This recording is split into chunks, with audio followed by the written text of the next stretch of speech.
Alright, so today's tip or trick is working with blending modes in Adobe Photoshop.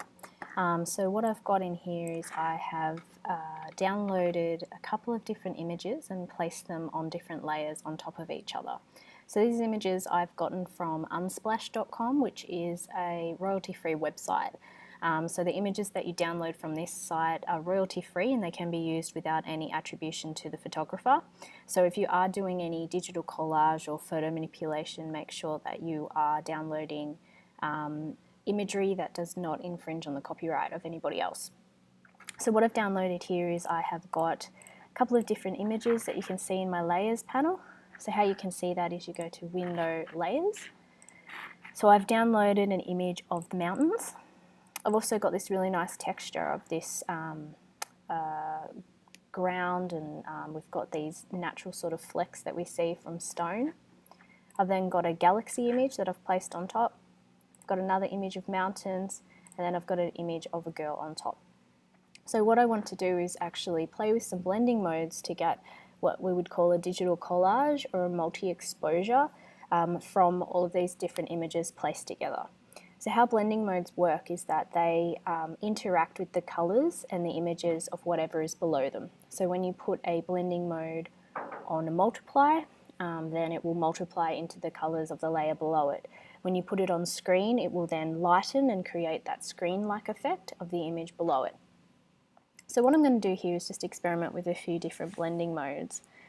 So up the top here, above where all the layers are, we'll have a couple of different options here. We have lock, we can have editing of the layers, we can lock particular pixels, we can lock the movement of the layer and the positioning. Right above that it'll default with the word normal. So this is where we have our blending modes. So what I'll do is I'm going to just turn on, this bottom layer will remain the same.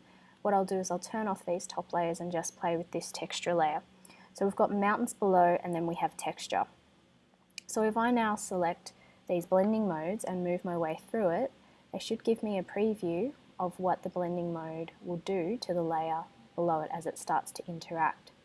So you can see that now we're starting to get a little bit more of a fantasy sort of a style image just because of those really nice flecks that we have in that image. So what I might do is I'm going to put this, this layer on luminosity down the bottom here, or I could put it on colour burn. That one's quite nice and we're getting some really nice colours come through. Lighten looks quite cool as well. And I might just maybe stick with one of these ones. It's very hard to predict what the outcome will be for these blending modes. The next one will be galaxy. I'm going to put that one on screen so we can start to see some of these bright colours come through and that purple that we have on that image. I can even make that even bigger. If I go Command T, I can start to make this a lot bigger. I'm starting to interact my image again. I'll go to my mountains layer and turn this on now. I might play with the hue with this one so that way it's interacting a colour in there. Getting some pretty cool results here. That one's quite nice. Might stick with soft light. And then finally we've got the girl. So as we move through you can see she'll start to interact with every single layer now, which looks quite cool. So what I might do is bring her to, I think I quite like lighten. I think lighten's quite nice. And again, we can go Command T or Control T and move her around so she just peeps through the bottom there.